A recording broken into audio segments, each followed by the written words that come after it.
안녕하세요. 꼼수구단입니다. 이번 밸런스 패치에서 인주어 페인의 재사용 시간이 30초로 바뀌었습니다. 그 결과 사이즈 및 캐머, 인주어 페인, 퍼펙트 스윙의 재사용 시간이 같아지면서 디트의 스킬 사이클이 이 콤보를 중심으로 재편성되었습니다. 앞으로 디트는 3개의 스킬에 맞춰서 나머지 5개의 스킬을 잘 돌리기만 하면 끝입니다.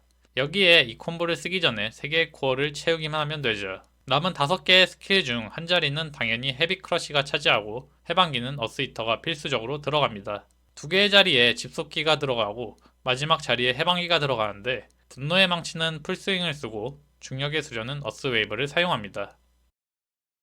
들어가기에 앞서 이번 패치에서 중력 평타가 개선되면서 분노의 망치도 중력의 수련을 쓰는 빌드를 연구하는 시도가 있습니다. 결론부터 말하자면 실전성은 거의 없다고 할 수 있습니다.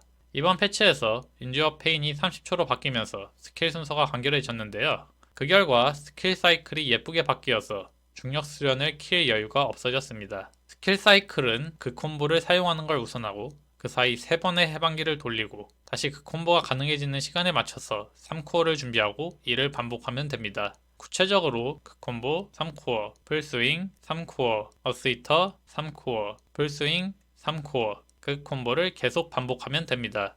이를 위해서 디트는 그 콤보가 돌아오는 시간 동안 12개의 코어를 생산하면서 이런 사이클을 계속 반복할 수 있는 집속기를 사용해야 합니다. 이 조건을 충족하는 집속기는 파워 스트라이크, 드레드노트, 파워 숄더 뿐입니다. 다른 집속기는 조건이 맞지 않거나 조건을 충족해도 집속기 성능 자체가 떨어집니다.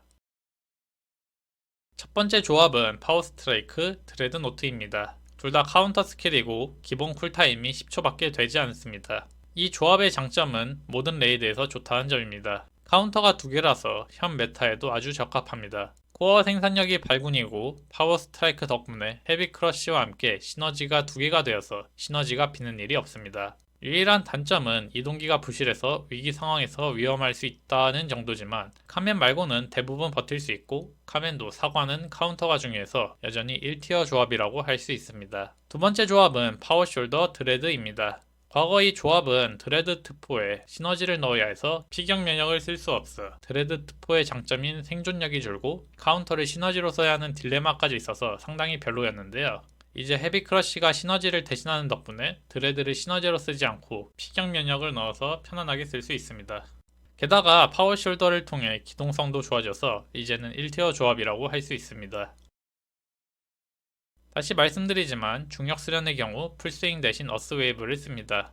4번의 해방기만 사용하면 중력 게이지가 모두 차서 그동안 스킬을 사용하지 않아 풀스윙의 빠른 쿨타임보다는 어스웨이브의 빠른 시전 시간이 훨씬 매력적입니다.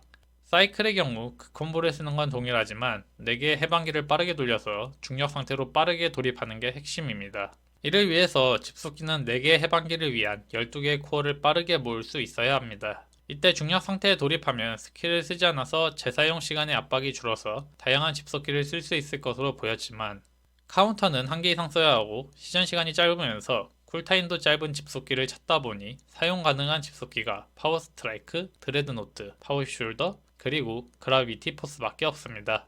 유의사항으로 드레드노트는 필수이고 헤비 크러쉬에 홍염을 넣어야 합니다.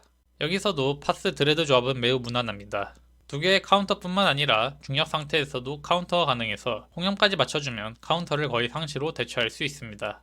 단점은 느리고 고점을 보기 힘들다는 점입니다. 고점을 위해서 전기흡수를 빼야 하는데 이 조합에서 전기흡수를 빼고 고레벨 홍염과 무절제를 쓰면 사이클을 다 돌리기 전에 이미 사이클을 다시 돌려야 하는 불상사가 발생합니다. 하지만 이 조합의 단점이 느리다는 점에서 이를 보완해주는 전기흡수와 조합이 아주 구신관계로 전기흡수를 쓴다면 여전히 준수한 조합이라고 할 수 있습니다.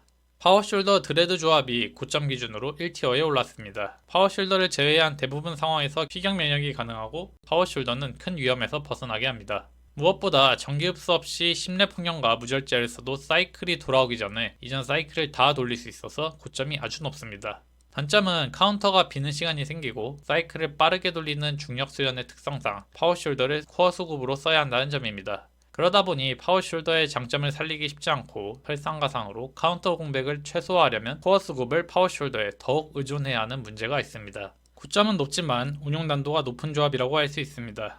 마지막 조합은 그라비티 포스 드레드 조합입니다. 이 조합의 가장 큰 장점은 속도입니다. 이 조합은 3코어 상태에서 시작할 때 다른 조합보다 중력 상태로 돌입하는 시간이 2초 이상 빨라서 해방기의 딜 압축이 매우 좋습니다. 위에서 말한 고점도 볼 수 있고 그라비티 포스에 홍염을 줄 필요도 없습니다.